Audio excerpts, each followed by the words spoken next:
Shalom, shalom, shalom, shalom, shalom, shalom, Shabbat shalom, man. Welcome to another Bring It Out TV. Shalom, Brother Dion. Shalom, up.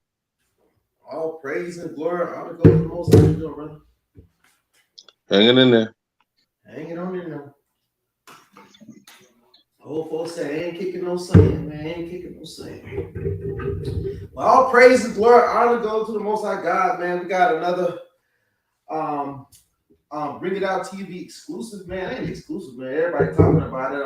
Adam Scott, man.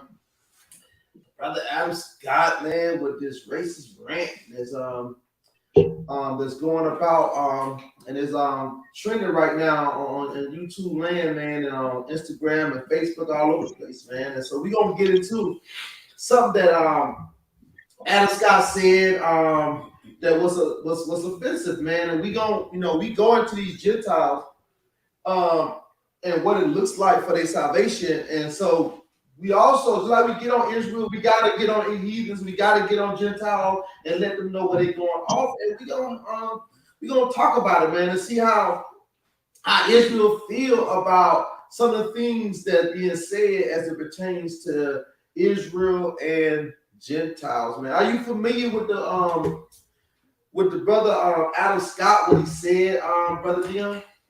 No. Okay, well, it's gonna be exclusive for you then, brother. This is exclusive for you then, brother.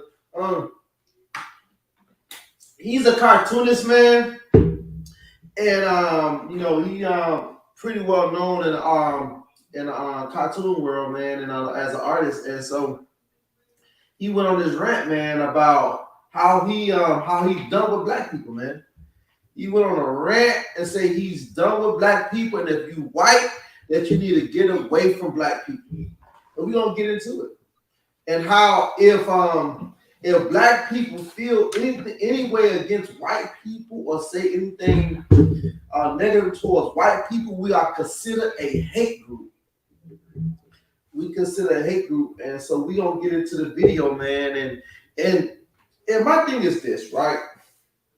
When everything was going on with Kyrie Irving and he refused to take that jab.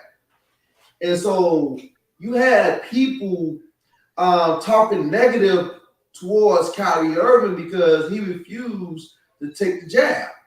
And so when they say that, we as black people, we paranoid, we shouldn't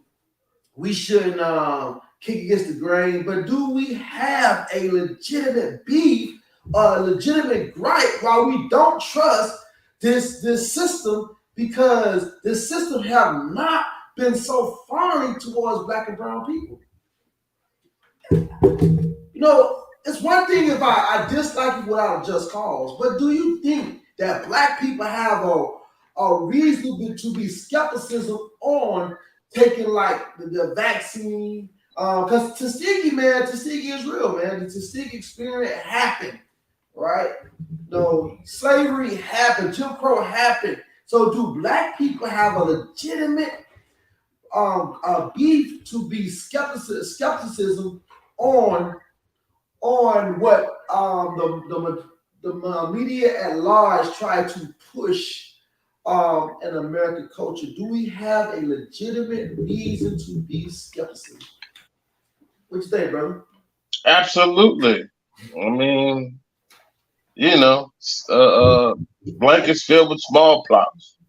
The syphilis experiment. The list goes on and on.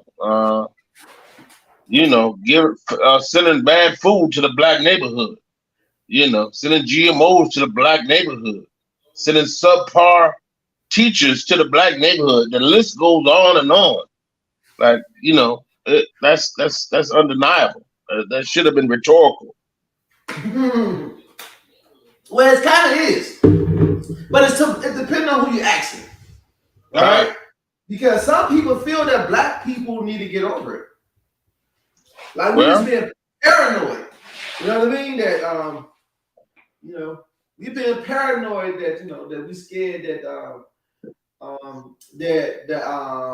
the judge was gonna give us some kind of long-term effect. You know what I mean? And so when you have certain people like Bill Gates and Linda Gates saying, "Hey, they need to get to the black and brown people first. Give it to them." And you know that will bring pause upon the black community because we know that nothing that was given to us first was a good thing. Con, con.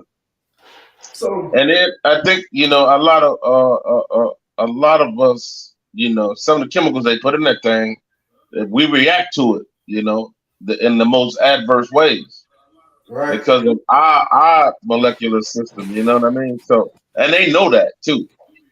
So that's the reason. You know what I mean? Like, uh, that's the reason.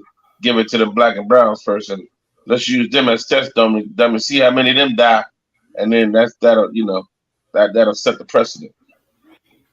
yeah, and that was set the president. Shalom, brother Phoenix. Shalom, shalom. So we going in on Adam Scott. We gonna look at the video. It's like I say, it's trending right now, and some of the things he said, and we gonna comment it, man. We gonna break it down. I got some precepts. Y'all brothers can break out some precepts, and and we talk about what this salvation look for the Gentiles. But is it all the Gentiles, right? Like me and brother Phoenix had an interesting conversation today, and I'm gonna pose a question to you, brother Dion, and you too, brother Phoenix. Um, do you feel that all white people are racist? And if your answer is no, then how do we know who is and who ain't racist? I'll pose it to you first, brother Dion. I mean, you know, I don't think you can ever truly really answer this question because the ones that are racist out in the front and blatantly racist, then they didn't show their card, but it's a lot of them that put on that front when they out in public, and they'll show you to smile and be nice to you, but when they get home, use a dirty N word and such and such. So that's hard to answer. I mean, I would love to believe that not all of them are racist, just like all black folk aren't, stereotyped a certain way. So, I've met some white people that definitely weren't racist in my face, but I don't know what they're saying about me behind my back. I mean, I got mixed kids, so I'd like to think that the women I was with aren't racist, but that's only a couple. So, but yeah, that's a tough question. But I would love to believe that not all of them are racist. Uh, and I yield with that. And Shalakia, man, I always wanted to ask this, man. Cause in my life, I really never dealt with white women like that, right? And so I just always wanted to ask a question, right? When you deal with women's in the opposite, who's on the opposite end of the fence as far as nationality goes, does the N word ever come up? Does No, the N word never come up? Okay, no, not in okay. my situations anyway. Okay, not in your situation. All praise. Brother Phineas, what do you think, man? What does says the mighty Phineas in Columbus, Georgia? What you say, brother? Do you think all white people are racist? And if not, then how can you tell? How can you tell who is and who not? Who is and who isn't racist?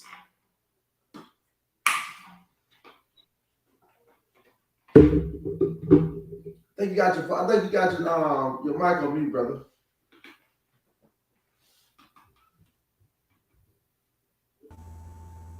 Y'all can hear me? Yeah, Kind shalom. Yeah, I think you can only go by your personal experience with individuals to see if they're racist or not. Um, but no, I don't think all white people are racist. Mm-hmm. Um, even the fact of the question you asked about the N word, um, Mm-hmm. and then us using it, but then we have them um, at a point where they're saying that they can't use it. Mm-hmm. And who are you to say they can't use it? Like, who are Okay. we to say you can't say that word?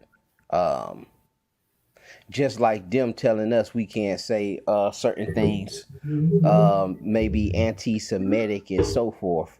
Um, but again, we do that out of respect. If whoever does it, whoever try to say it, it's either you do it because you're scared of repercussions, whether it's destroying your YouTube channel, or where they getting to the point where calling this thing a type of felony, to the point of calling it you may get like a third-degree felony or something like that. I know Brother Michael had shared that video.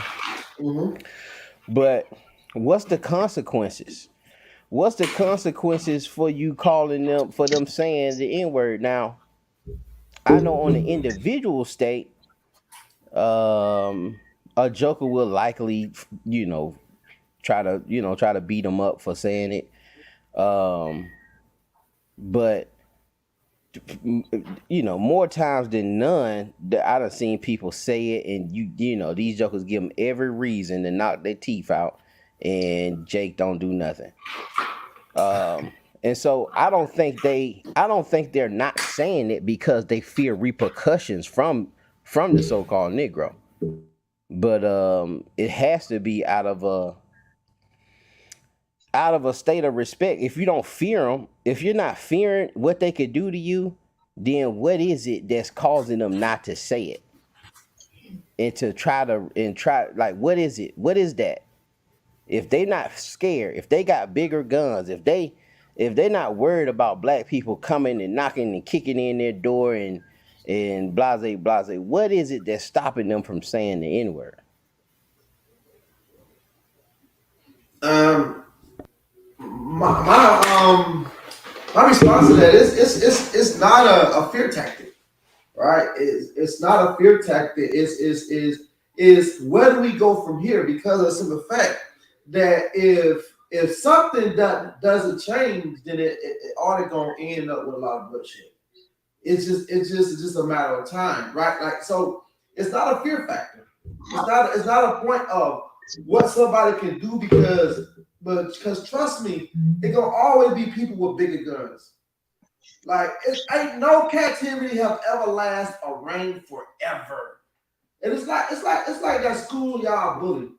You know what I mean? It's gonna always be somebody bigger and badder than you, even though you seem like you got the upper hand.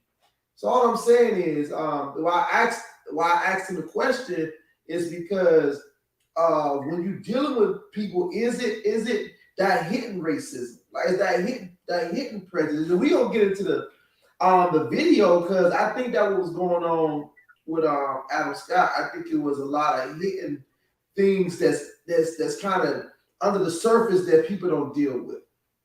But it's not by all a fear factor. It ain't about being scared of black people. Um, and it ain't about because they got bigger guns. Egypt had bigger guns. Babylon had bigger guns. So the Greek had bigger guns. Romans had bigger guns. But what goes up must come down, because it's a higher power. It's always a higher power, and every man must reap what they sow. So it's not about fear for me. It's not about fear. You don't have to fear black people, because black people is not the one you gotta fear. We gonna get into the text, right? You don't have to fear black people. Black people is not who you gotta fear. It's what's coming behind. If black people do the right thing by the Most High, then what's coming next, you will have to fear. What's coming next, you will have to fear. So, with that being said, without further ado, I want to get into the text. I want to get into the video. I want to share the video with what the brother Scott said, and I want to get y'all input on it. Let's see. You got something to say, brother? Nah, okay. Let's get into the video.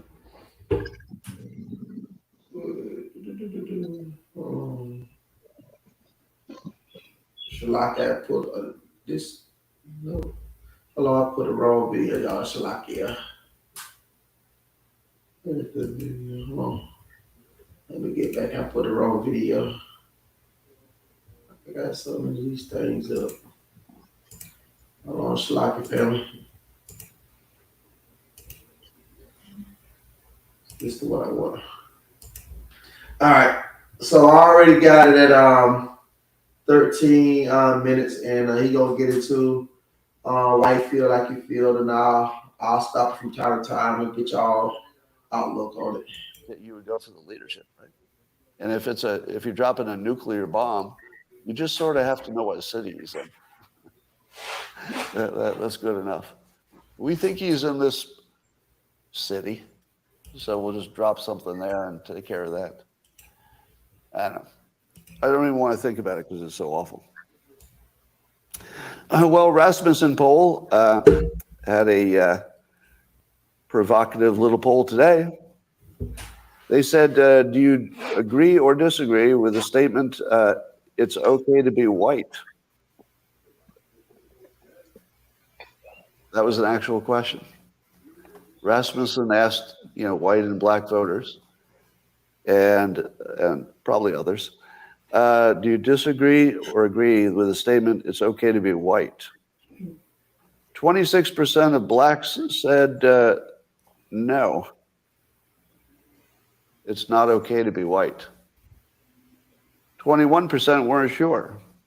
Add them together, that is 47% of black respondents were not willing to say it's okay to be white. Now, Rasmussen poll is a right wing publication, right? They into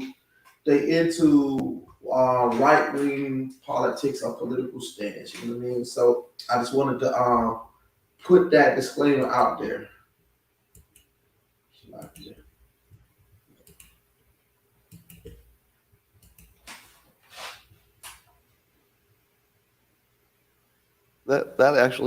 That's like a real poll. This just happened. Did you have any idea? Would you have imagined that could have happened? So I realized, as you know, I've been identifying as black for a while, years now, because I like to be on the winning team, and I like to help. And I always thought, well, if you help the black community, that's sort of the biggest lever. You can find the biggest benefit. So I thought, well, that's the hardest thing and the biggest benefit. So I'd like to focus a lot of my life resources in helping black Americans. So much so that I started identifying as black to just be on the team I was helping. But it turns out that nearly half of that team doesn't think I'm okay to be white, which is, of course, why I identified as black, so I could be on the winning team for a while. But I have to say, this is the first political poll that ever changed my activities. So his outlook is, right, because 46% of black people said that it's not okay to be white and have changed his outlook. It's changed his position of identifying as being black. What do y'all think about that? It changed his mindset because 46% of black people thought that it was not okay to be white.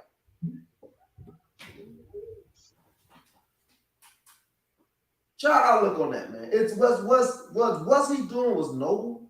Was he doing it because he felt it was the right thing to do? Or do a lot of white people, not all white people, do some white people do things out of guilt?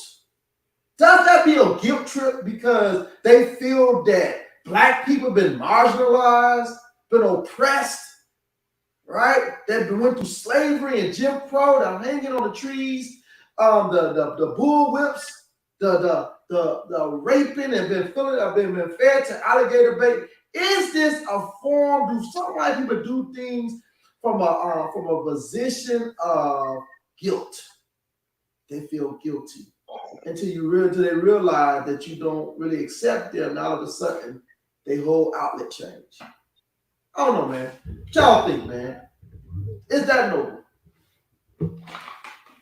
Shalakia. Go ahead. I think it's mockery.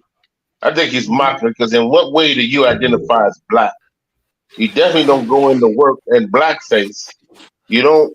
You ain't been applying for no jobs and putting down African American. How do you identify as black, and what are you doing to like? What specifically was he doing to help the black community? I'd be interested to know them questions before I really give my input. But it sounds like he's just mocking us. I yield. And so, brother Fee, you got any thought on that, brother?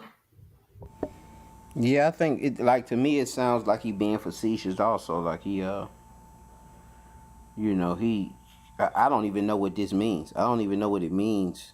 You ask you ask black people, is it okay to be white? How could black people answer that?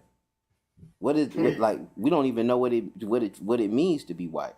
We can speculate, but we don't know what it means to be white, just like they don't know what it means to be black. And so we don't know their struggles, they don't know our struggles. We know some of their benefits or what we see or what we deem as their benefits, but we don't know what it feels like to be them and to have certain things happen, i.e., I was thinking to myself about affirmative action. And if I had built my business up, I would only want to hire Israelites. And then to have a law say, well, y'all come in there, say I hired all my brothers, and then we come in, y'all come in one day and y'all see a Edomite. And Right.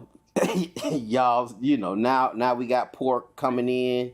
We got pork in the microwave. He warming up a bologna sandwich. Uh, in the darn microwave. He don't want to talk about the Bible. We got to watch how we talk around them, because of this law that's been implemented to, I guess it was supposed to help black people get inside of these certain companies. But from that standpoint, I could put myself in that state. I wouldn't like that. Right. Now, somebody from the other side, though, the Edomite who's working at my job, he may think that I'm racist, and that that is not fair or whatever the case may be. I get it, but it's not that I don't like white people. It's just I want to make sure my brothers. I want this to be a Israelite only business. Um, that's my preference, but we not in that position, so I don't know. Like, again, I'm just saying all that to say, um, I don't know how a black person could answer that, and I don't know how a white person could answer what it means to be black in dealing with the stuff that we have to deal with, not only from what they've done, but and what they continue to do, but also what we're doing to each other. Yeah. Right. Yeah, and that's another thing, man.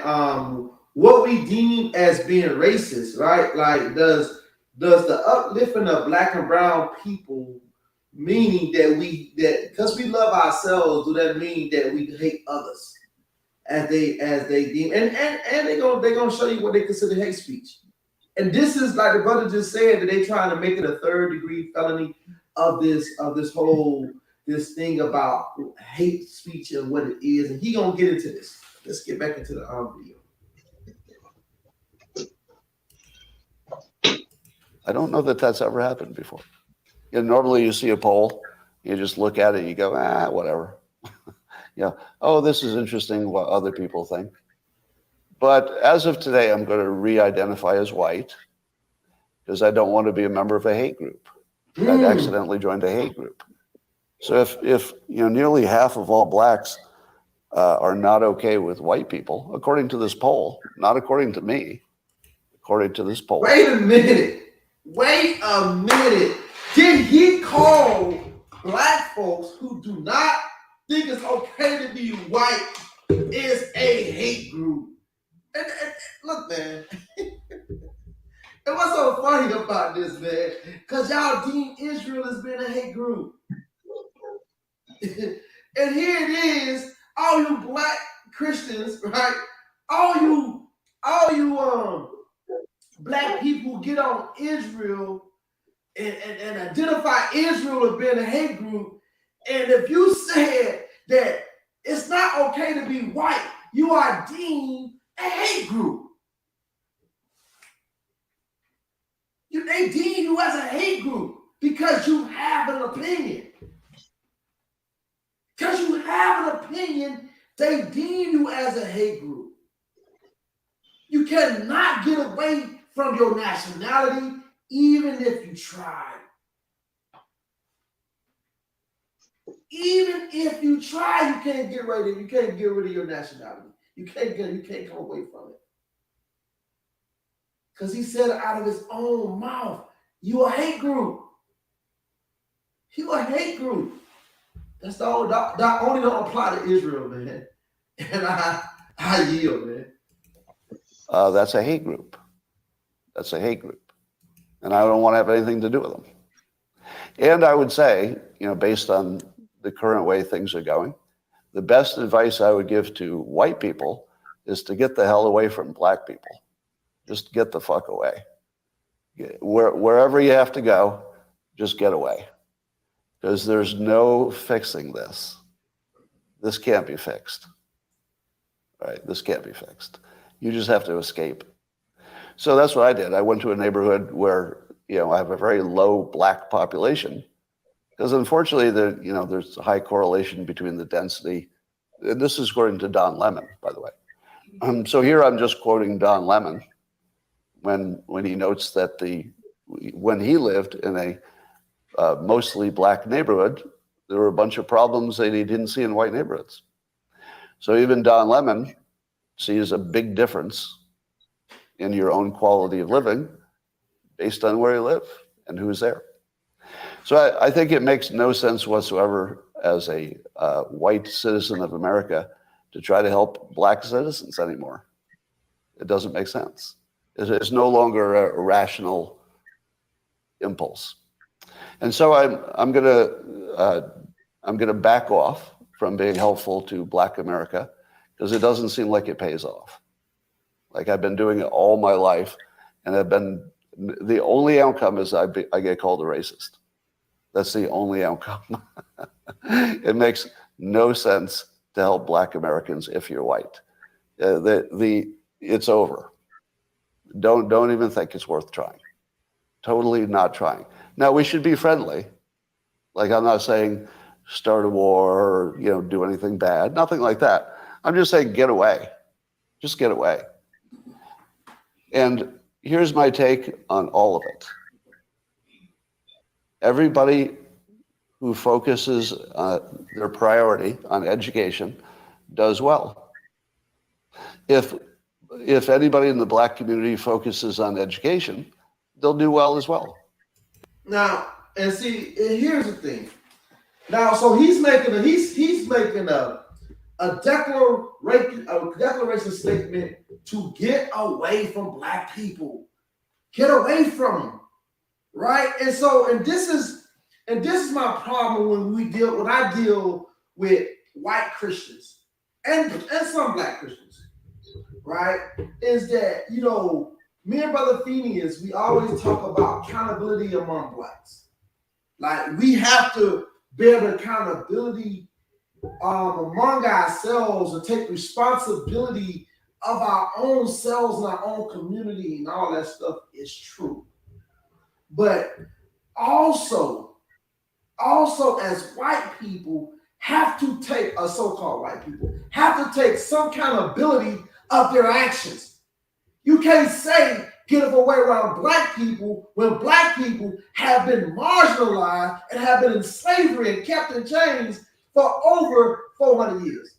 I understand that the emancipation in 1863, I understand all that. But it still happened way after black people was free, so-called. They still was being marginalized. They still was being desegregated against. Not so much as just being around white people, but just giving them the basic needs to survive. So most of the stuff they had to get on their own, and I'm for that. But let's call it what it is. Let's call it what it is. When you say get away from black people, don't help black people, well, you benefit from black people. You benefit from slavery. America wouldn't be America without free labor, man. America would not be America if it weren't for black people. So when you say I gave up for helping black people, what are you actually saying? What are you actually saying, man? If you done depress a marginalized a group of people and you go throw them some napkins and give them a bottle of water, but you done turned off their water, you done and starved them to death, but you come back later as like you a savior, you know, your people is the reason why Black in America is at the point they at. You gotta take some accountability in that. And that's not being racist. The history tells you that. History tells you that because black folks has been, that's why they got this they just got funded for the Reparation Act, right? Of black people and showing you how slavery have got black people in the mindset they are in now. Like what he said, Don Lemon said. Don Lemon said that I go around black people and I have all this. Man, look, man, I used to raise dogs, man. Train 2 dogs up for a little time. Train them up for a little time. Put one a little more dog food in one bowl, man, than the other. And watch when you let them dogs off that chain, they're gonna be at each other's throat. They're gonna be at each other's throat. So yeah, I don't make excuses for my people, right? We have problems among ourselves, but we gotta understand what got us in this position, man. What got us here, man? We understand what the text says. We know that Israel broke God's laws. I'm not getting the ring for that point. But in America, we have been marginalized, man. You know, we have been marginalized. We have been castrated, lynched. Man, I mean, somebody help me out, because if we talk about how people been enslaved, everybody been enslaved. I done heard that before. Everybody been enslaved. But how many people have been enslaved to this degree? To this degree. And for how long black people been in the hands of those that are oppressed. And we said, well, you know, just go somewhere else. You know, go somewhere else, man. You know, find you another home. You know, but everything, like I said, me and Brother Phoenix had this conversation. No matter where black people go, it's not going to be theirs. It's not going to be theirs. You go back to Africa, you got brothers making that move to go back to Africa. First of all, in order for you to be able to build anywhere, you got to have a government. When you think about Israel, being in Israel only for a short term of 40 years, but we had a government. We was implement governments. That's why you'll see Moses and you'll see Israel going to war with other nations. Why? Because there was a government in Israel. Without a government, I mean, your own government is no security there, man. You can't go nowhere in another place and get security, even though it might seem right now. But if a war break out, who's gonna protect you? Who gonna protect you? You an outsider. You fair game. So you don't have nowhere to go. That's why our hope is in the scriptures. That's why you got brothers on these street corners, you know, yelling to the scripture, the top of their lungs, because our hope is in the text. If the Bible ain't real, then we are doomed. For those who don't believe in the Bible. If the Bible is not real, we are finished. Because you hear what he's saying. You hear what he's saying. Before I get into the reason why these things happen, how do we get to this point? The text tells us How do we get to this point where you got Esau and Jacob at odds with one another? Right? When you got nations rising up against nations, kingdom against kingdom. How do we get to this point according to the text? Because yeah, we can say the black people got problems. I don't deny that. But how do we get to this point? So we gotta start playing this game to say, well, black people got problems, and in this country, black people didn't come here with these problems. The things that we have, that evil eye that we have towards one another, we did not get off them slave ships like that. This is something that's been programming us. We've been programmed. I could pull up Willie Lynch and he'll tell you. Program them to be at odds with one another. Put the lights against the dark. Put the mother against the child. The father against the mother. Right? This is in their own literature. So here it is, 2023, and we killing each other at an astronomical rate. When they already had put it out there that they was going to put this thing and implement a plan, genocide against the black race. Before I get into text, our brother got anything last thing to say, not last thing, but anything to say about him telling them to get away from black people? Get away from them, man. They trouble, man. Get away from them. If you white in this country, get away from black people. Thanks a lot, yeah. Go ahead. That's been the MO since slavery ended. That's why we have new neighborhoods being built so they can try to get away from black people. That's why you have, these subdivisions being built. They trying to get away from black people. I mean, that's why you have gentrification. They want to get away from black people. They gentrify neighborhoods, get the black folk out so they can come move in. I mean, that's been that ain't nothing new to me. How you? Con, they yeah, that's why I still don't understand. Like, and if we're saying from what his understanding, from what I perceive his understanding is of the survey is that 50% of black people don't think white people should exist. And since 50% of them think they shouldn't exist, he considers them racist and he should stop helping them. If he considers them racist, he should stop helping them. But why are we crying about him moving on? Yeah, go where you going. Go with your other folks. Go with your people. Like, we shouldn't be crying that he leaving. Go and leave.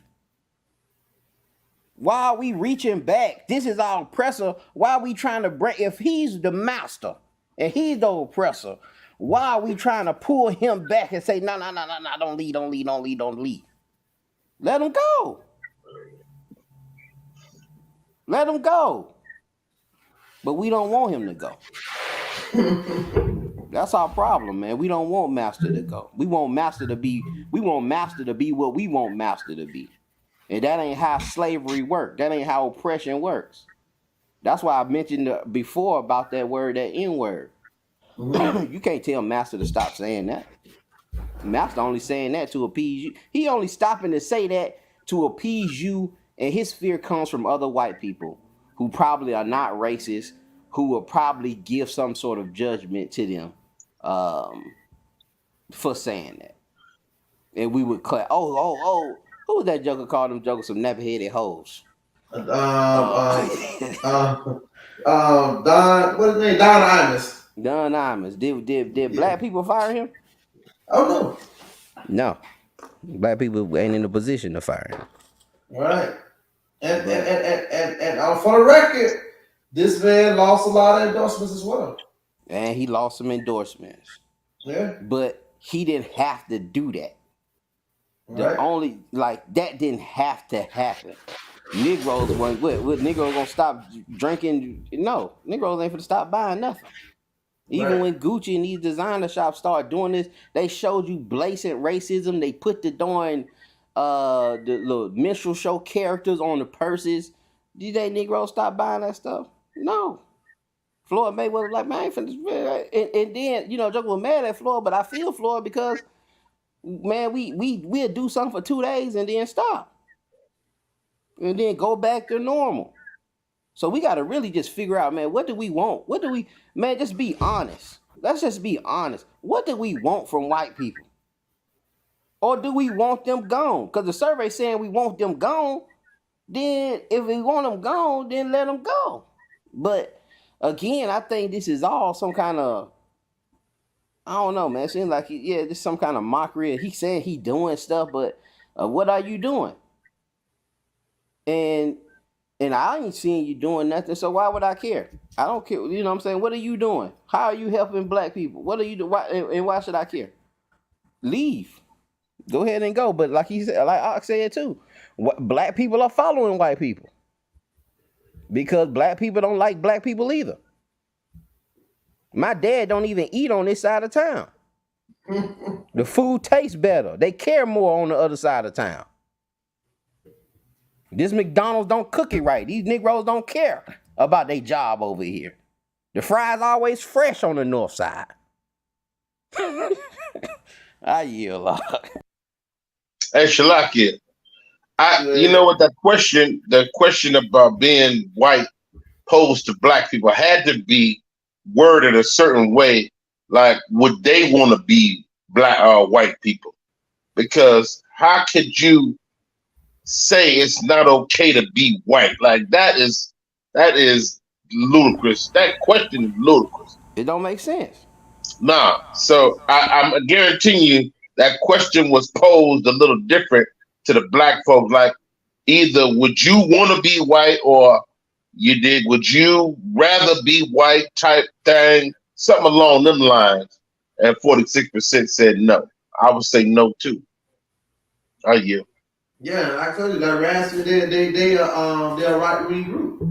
They job is to stir up the masses. That's what they do. They looking for all out race war. So that's what they do. And he bought it. But I'm not with Brother E. And like we always say, it's like that Martin episode when he told Gina to step, Gina, step. All right, Martin, go. That's how we is with him, man. We tell him to step, but the minute he started stepping, we want to and so do we really want to go, man? And so and then this is and the reason why we have these dialogues is because when we gonna start finding unity within ourselves. Like, what is it going to take for us to find unity within ourselves? And why it's so important to come back to God's text. Why the text is so important to black and brown people, and we're going to get into it. This is why it's important to come back to the text. To understand what God's law says, what God's word says, what's the outcome of all this, right? So let's get the wisdom of Solomon. Before we start, man, fair speech, fair speech, so fair use, fair use, fair use, fair use. All right, fair use, like it. Fair use. Put it in 10. I said fair speech, but it is fair use. I'm gonna say it again. Fair use, fair use, fair use. All right. So let's get that wisdom of Solomon 5 and verse 1. Wisdom of Solomon 5 and verse 1. We're gonna go through the text a little bit.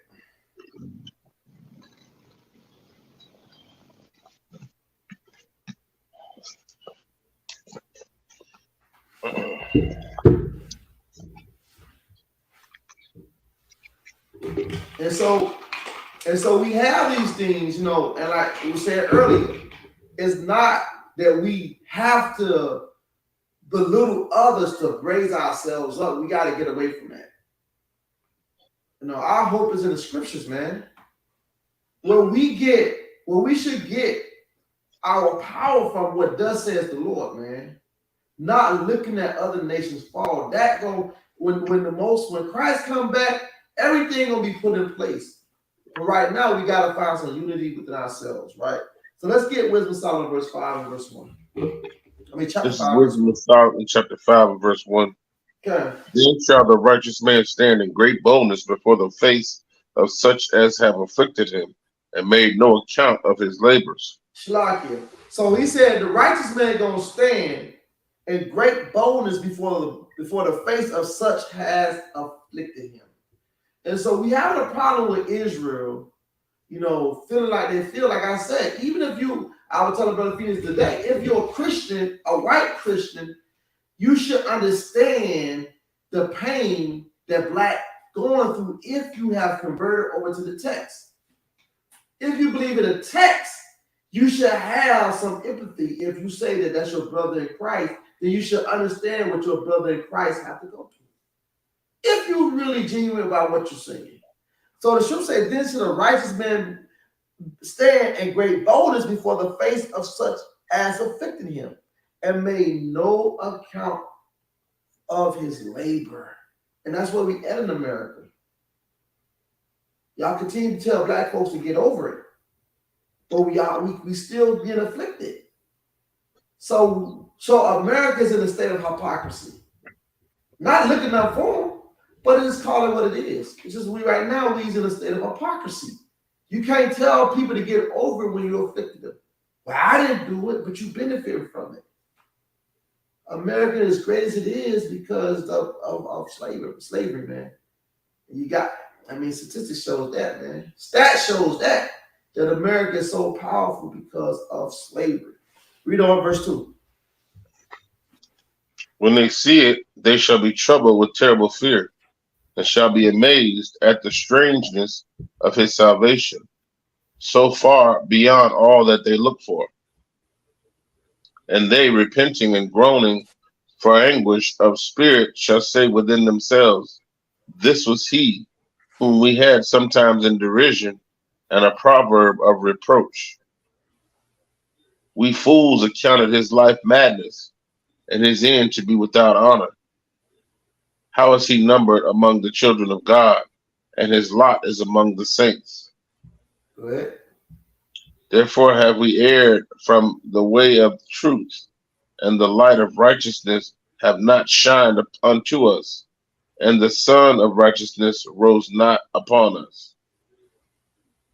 We wearied ourselves in the way of wickedness and destruction. Yea, we have gone through deserts where they lay no way. But as for the way of the Lord, we have not known it.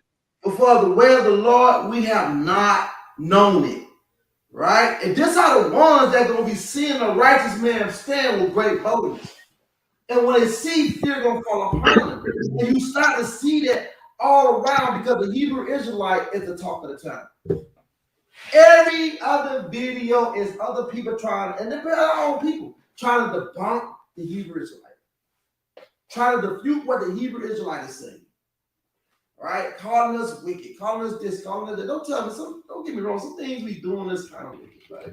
But you can't just say the black Hebrew Israelite doing this and doing that when Christianity have more blood than any other religion. The nature of Christianity have more blood on it than any nation. So you can't talk about, one Hebrew Israelite did this when the whole body of Christianity is falling behind bloody men.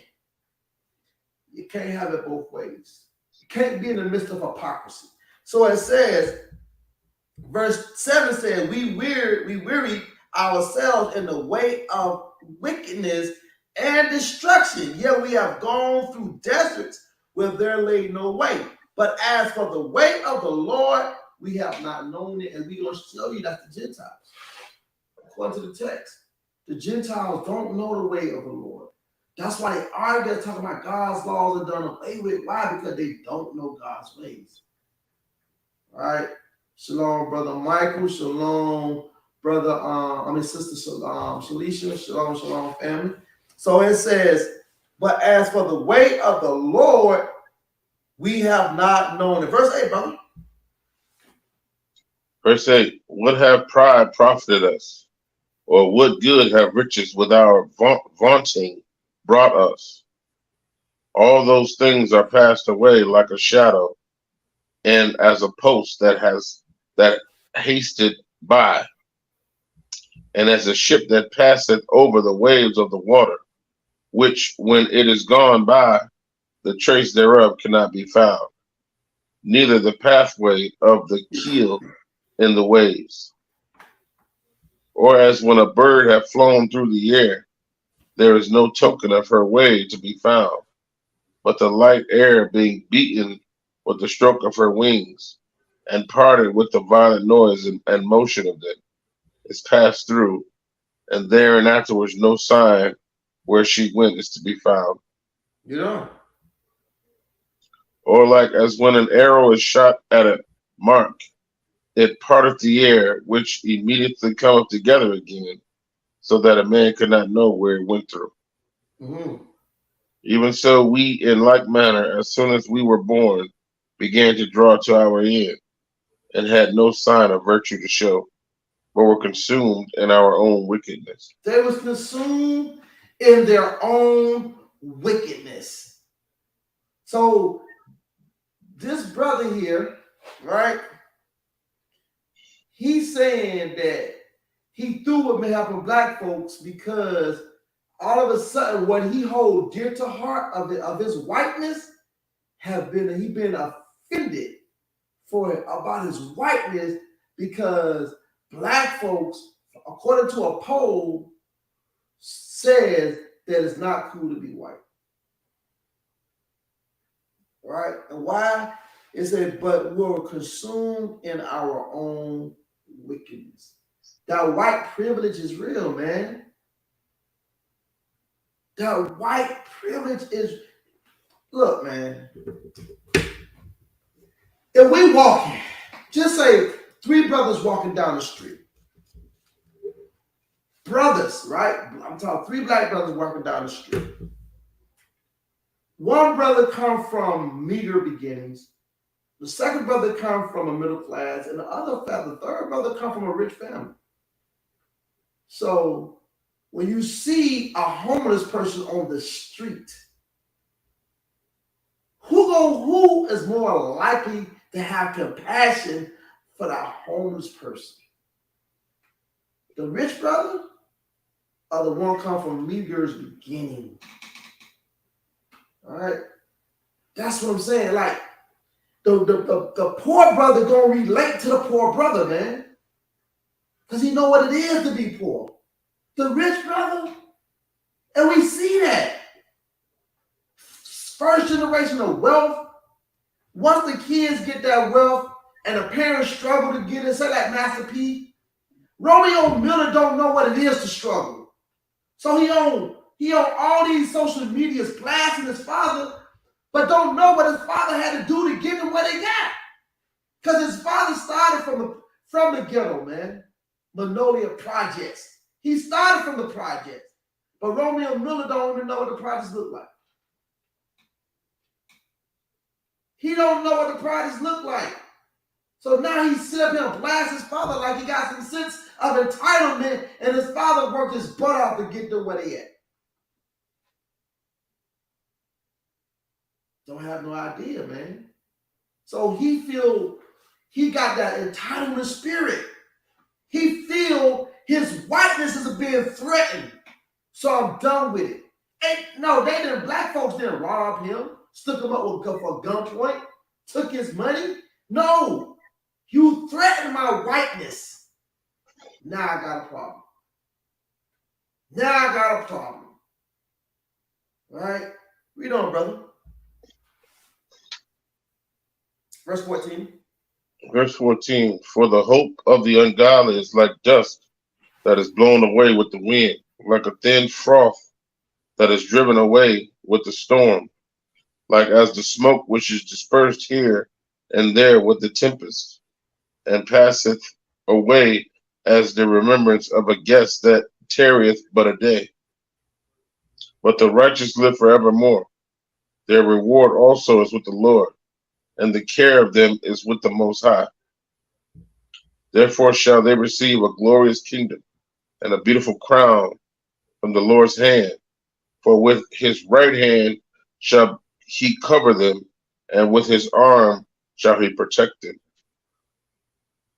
He shall take to him his jealousy for complete armor, and make the creature his weapon for the revenge of his enemies.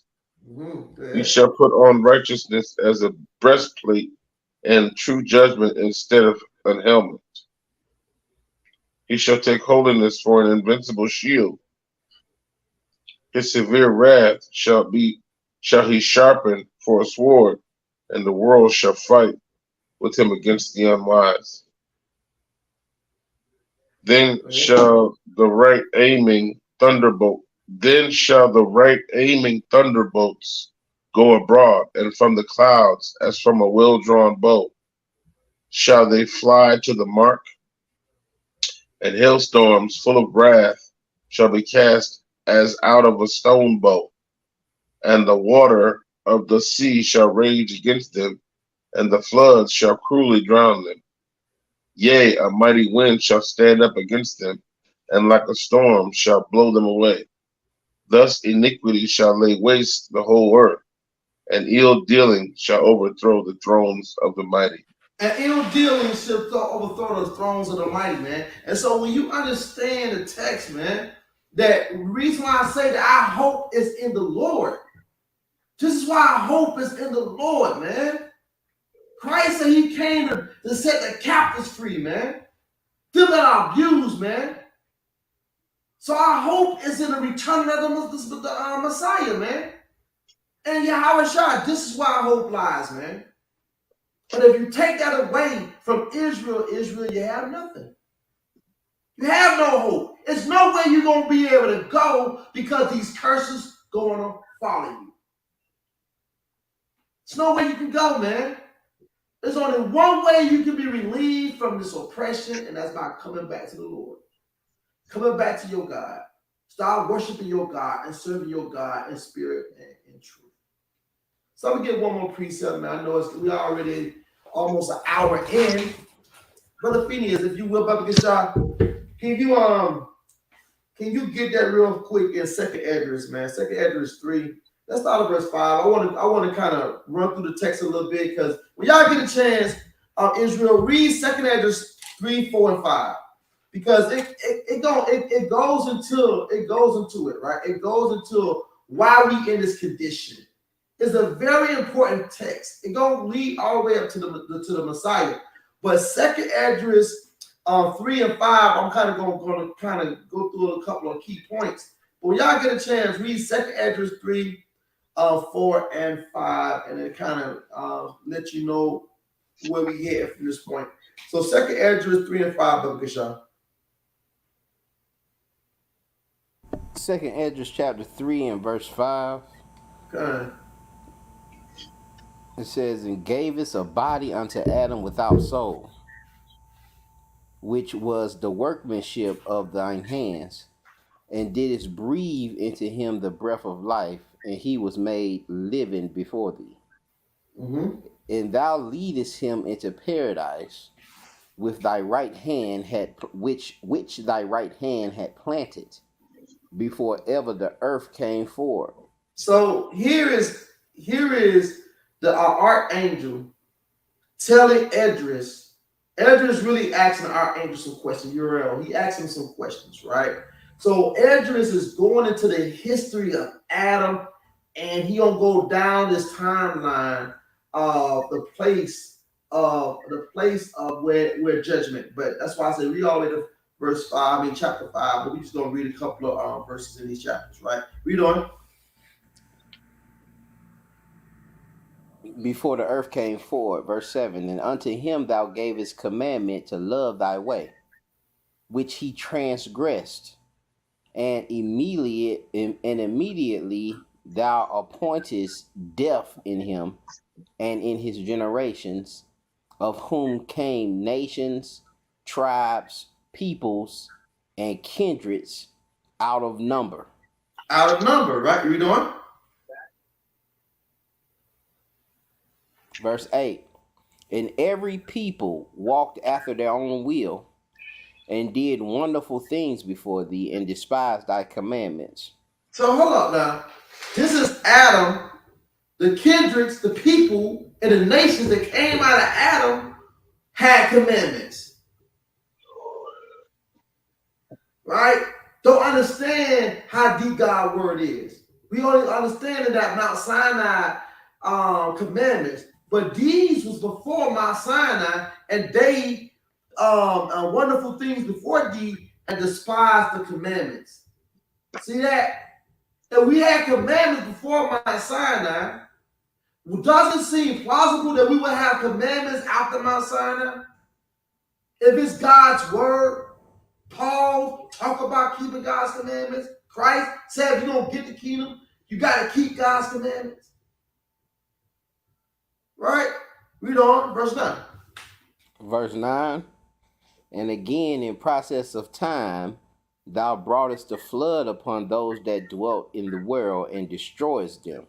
Mm-hmm. And it came to pass in every of them that as death was to Adam, so was the flood to these. See that? Because Adam sinned, they had to die.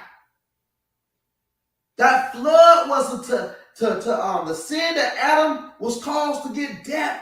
The flood was to those that was living after Adam. All right, verse 11.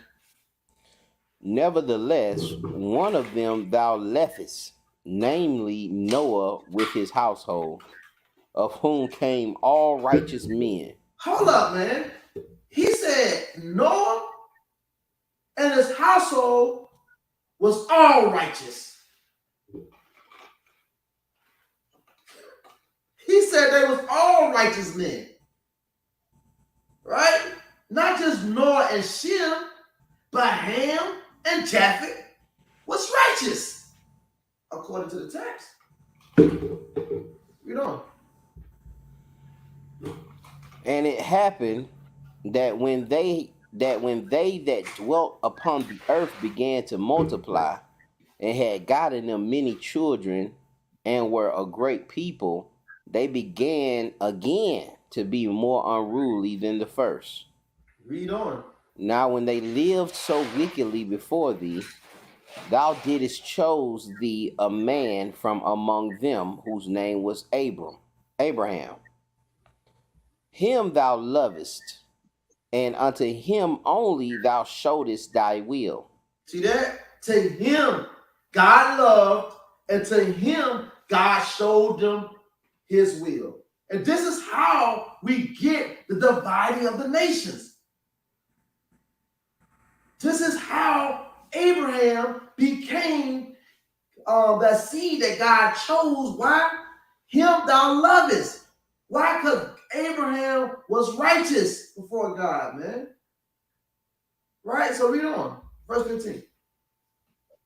And madest an everlasting covenant with him, promising him that thou wouldest never forsake his seed. And unto him thou gavest Isaac, and unto Isaac thou gavest Jacob and Esau. And who? And Esau. And Esau. Important. Read on. As for Jacob, thou didst choose him to thee, and put by Esau. And so Jacob became a great multitude. So he said, thou didst choose him. And I understand that we go into Jacob being a supplanter, but it was all prophecies that had to play out, and that's the way it played out. God chose Jacob from the beginning, just like that's why he told Rebekah, the elder will serve the younger. This was all future prophecy that had to play out the way that Jacob had to supplant Esau. Right? Read on. And it came to pass that when thou leadest his seed out of Egypt, thou broughtest him up to the Mount Sinai, and bowing the heavens, thou didst set fast the earth, movest the whole world, and madest the depths to tremble, and troublest the men of that age. Go ahead. And thy glory went through 4 gates of fire, and of earthquake, and of wind, and of cold, that thou mightest give the law unto the seed of Jacob, and diligence unto the generation of Israel. And diligence into the generation of Israel. Thou mayest give it the law unto the seed of Jacob. That's why these curses gonna be on us, because God gave us a law and Israel did not keep it. Let me hold what you got, brother. Dion, can you give me that in second Esdras 9 and start at verse 30. Second Esdras 9 and 30.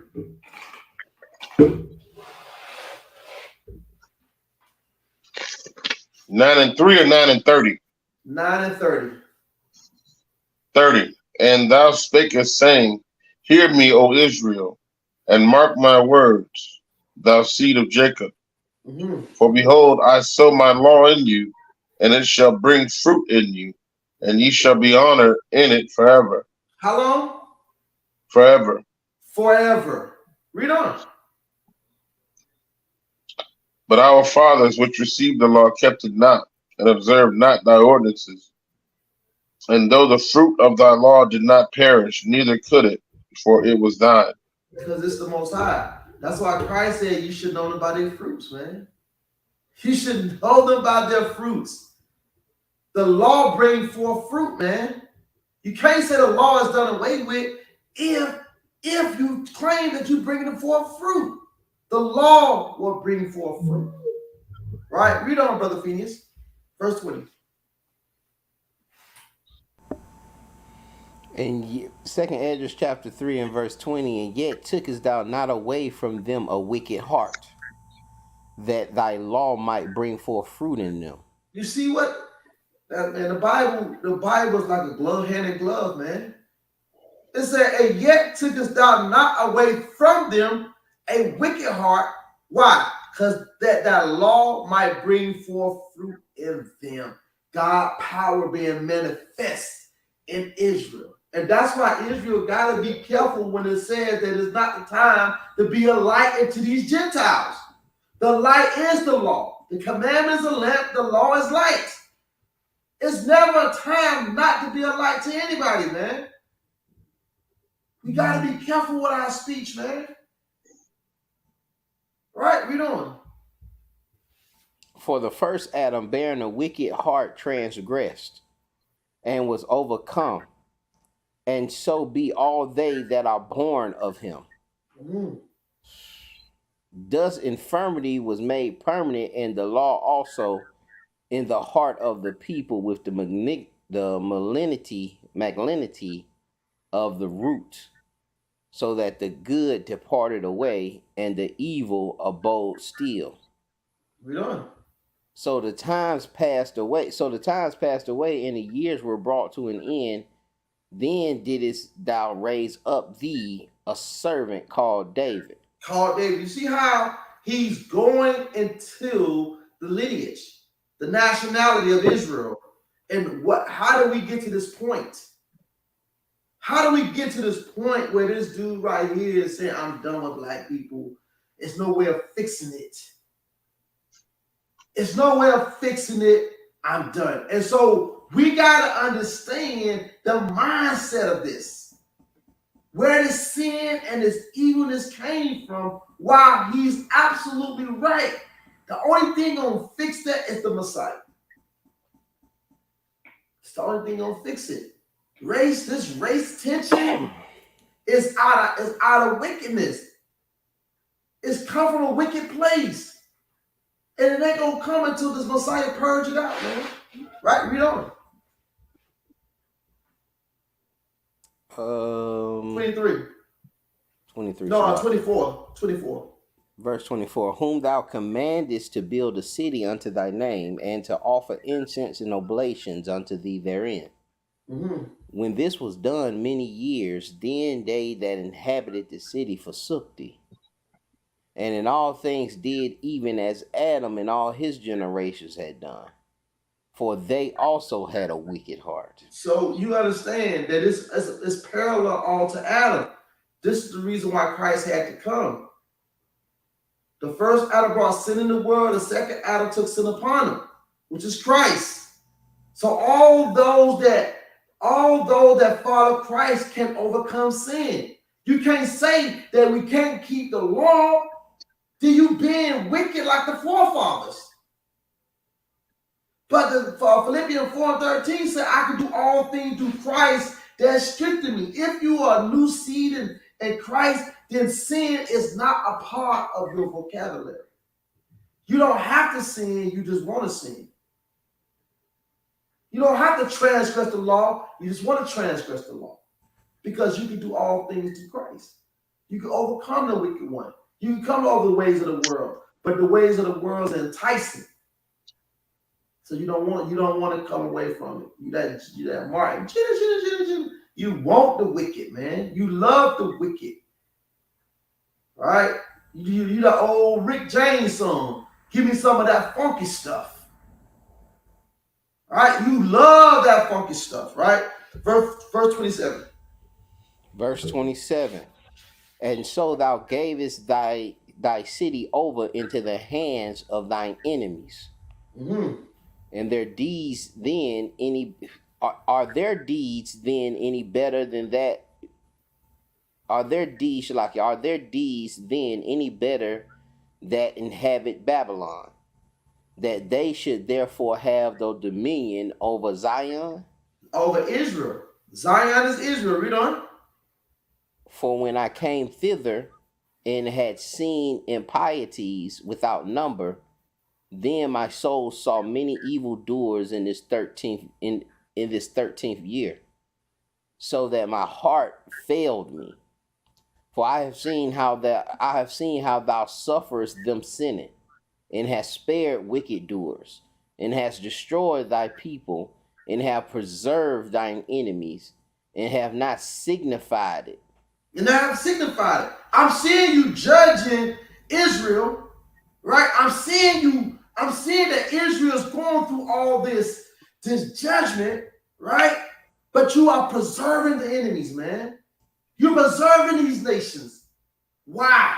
This is what, Lord, I'm not questioning this. This Edris. This Edris, Lord, it's not Eleazar, right? So he actually questioned, right? He actually questioned, why are you doing it to your people, but that enemies you have not signified?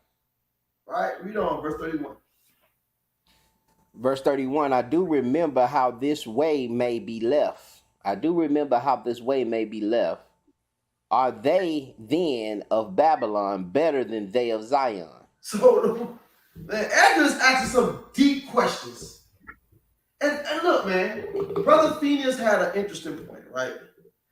Why are we begging him to stay?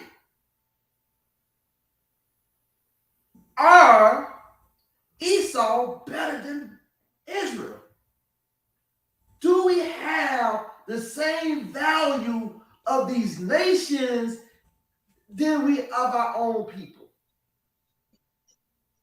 Are they better than us? Do we perceive them to be better than us? And that's what Edris is saying. He said, I do not remember how this way may be left. Are they then of Babylon better than they of Zion?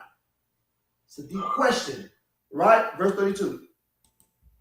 Verse 32, or is there any other people that knoweth thee beside Israel? Or what generation have so believed thy covenants as Jacob? Yeah. And yet their reward appeareth not, and their labor have no fruit.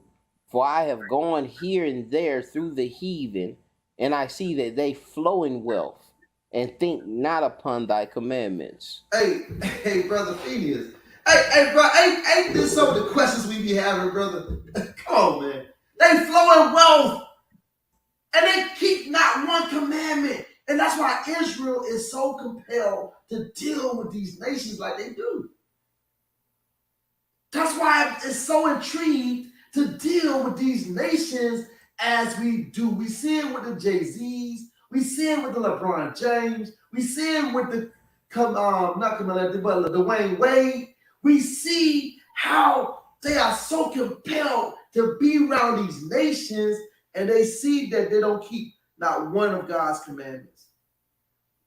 And the church teach you that pay your tithes, which is a commandment, and you're going to be wealthy. The reason why you don't have, because you don't pay your tithes. But the nations don't pay tithes, and they wealthy for the most part. When I say the nation don't pay tithes, there's some white Christians pay tithes, but I'm saying for the most part, their whole ideology is not to put money in a plate to get money back in return. They out here got businesses and they owning internets. They owning, Twitter and TikTok. They owning YouTube, the platform that we own now. This is what gaining their wealth. So this is what Edris said. I see that they flow in wealth and think not upon thy commandments. So now that'll bring Israel with a little anxiety, man. Like, man, be serving God, man, it seems hard, man. I still can't get, because we so programmed and indoctrinated of Christianity that once you come to God, everything gonna be all right. But the scripture tell us when we come serve the Lord, prepare your soul for temptation. All right? Verse 34. Verse 34. Weigh thou therefore our wickedness now in the balance, and theirs also that dwell the world, and so shall thy name nowhere be found but in Israel. But in Israel. All right, go ahead. Or when was it that they which dwell upon the earth have not sinned in thy sight? Or what people have so kept thy commandments? Thou shalt find that Israel by name have kept thy precepts, but not the heathen. But not the heathens. And this thing go deep, man. But we already in about an hour and 17 minutes. So this is I think I want to do a class on this as well, man. We gotta start reading the text a little bit. I know we precept upon precept, but sometimes we just gotta get into these stories, man, because we understand what was the outcome of this story. What did the archangel Uriel told Edris? What was the outcome of the story, right? And so this is how it started. This is how sin became upon the earth. This is how, God chose Israel. And so when you keep on reading the text, it tell you what's gonna be the end game to it. So I brought it out to let you know that all these are prophecies to happen. The way this brother feel is where his heart for me was at from the beginning. A lot of times, I think a lot of white people do things out of guilt, until they realize that charity is not winning black folks over. The gift destroying the heart is not winning all black folks over. So now they got polls to say, well, is it wrong to be white? All right, and so this is the way it looked, ladies and gentlemen. Where the way things gonna come to an end, what America started on gonna eventually be its demise, man.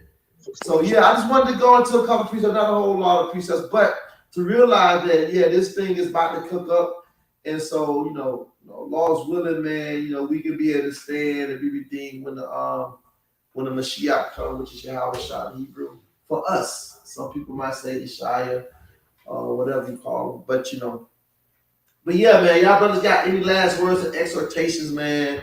Anything we read, any precepts, man? I just wanted to go through a couple of precepts. I wanted to read the whole thing, but it's kind of long.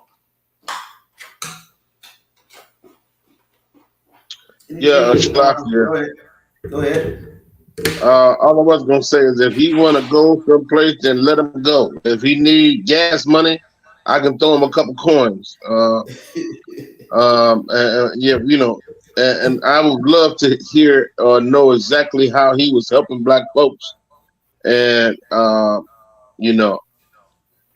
would seriously question that, because usually when they get help, it's usually a charity type situation where they can write some money off and end up winning in the end. So I would love to hear his perspective as far as how he was helping black folks. And if you want to run, then I'll buy you some shoes. Bye bye. Are you? Yeah. It was a great class, man. It's always good to have these discussions, man. We have to really sit down. I'm gonna do a video in a few, man, later today, maybe right after this, but just even within Israel, we have certain hatred, especially when we go, for those go against the 12 tribes chart. We say certain things like, well, these folks ain't been going through what we going through. They ain't got no place to go. Like they got a country. They got South America and they got the da da da da wooty woo. And seeing how these same discussions are even spewing within this walk. We having these same issues, not just amongst blacks and whites, but blacks and browns and Mhm. um everybody we have on that track being and just not understand we being scattered amongst all nations and us making speculations or assumptions who and who's not our people, um just based off of pheno. But I wanted to give this example too that I used to work at this. My last job was at this bakery, and it was a family-owned bakery, and I worked there maybe 7 years. I think I worked there 7 years. Um, but I knew I would never make the money that the owner's kids made. It didn't matter that they called out. I knew if they kids called out 5 days and they didn't get fired, I could never go to that boss and say, "Well, your son called out 5 days. You ain't fire him." I could never do that. I understood that. I understood that this is theirs. And I didn't look for no, oh, we finna get equality in pay or anything like this is this man's family, this is his, this is what this is they stuff. This is what they built. Um and I see the same thing and I take that same for me. I ain't telling nobody else to. I'm just saying how I see it. I see it the exact way with this country, which some say is a corporation or a business. Um, I just don't expect it. I just don't expect to make the same thing or to be able to do the same thing that um that these folks who I'm working for, what I'm saying, for this corporation, these folks who started, I don't expect to make the same and do the same and walk the same and be and have the same liberties as these folks. That's not and I understand to get that I would have to get it the way they got it. And if I'm not willing to do that, I just can't put too much energy into anything else. For me is just we just having a discussion. What I'm saying? There's no Right. answer. The answer is wait on Christ at the end of the day. What I'm saying? We knew the answer before we started talking. But outside of that, man, that what's that precept where go in there, build houses, have gardens. It's in Jeremiah. Which one? It tells you to build houses, start families, build gardens. When you're in this captivity. Yeah, let me see. I think it is. Let me see.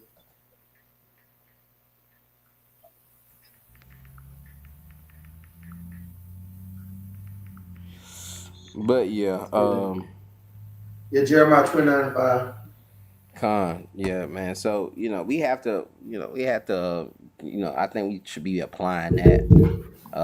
If they want to leave, man, like Ox said, man, they got some gas money, man. Y'all leave. Um, and let us do. Like I say, sometimes that's the handicap. Sometimes the crush don't fit. I'll tell you story. Another example of my dad. He never wanted to use the walker. They gave him a walker out. He came out of the hospital. He never wanted to use walker. Bust his head one time. He didn't split open, but his butt fell. And I tried to give him the walker. He like, nah, I don't want the walker. You know what I'm saying? And the reason he didn't want the walker or really the wheelchair is because he felt it's gonna handicap him, and he ain't gonna never walk again. He ain't gonna never be able to walk without it. And so he went through that, suffered through that, and now he walking. Now he can walk good without having them braces on his legs, or without using the wheelchair, or without using the walker. And sometimes when we have certain crutches, we'll never walk on our own. So, it's just certain things we have to go through if we want to if we want to progress, if we want more liberties. Um, we have to stop leaning on these folks. You know what I'm saying? And if we want these folks gone, you have to stop. You can't have them gone. You can't have them gone and they the ones putting the kibble in your doggy bowl.